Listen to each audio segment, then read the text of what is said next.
Think of the 690 as a fully modern and much better performing Kawasaki KTLR 650.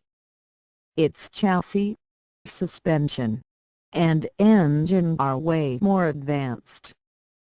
As delivered, the 690 Enduro isn't quite ready for the ADV prime time, but it has the potential to be an ideal lightweight off-highway touring machine with just a few additions, such as saddlebags and a windscreen.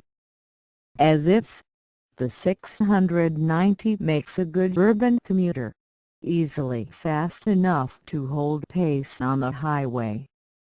Yet, at the same time, it can handle far rougher off-road terrain than any of the big 1000+ cc adventurers.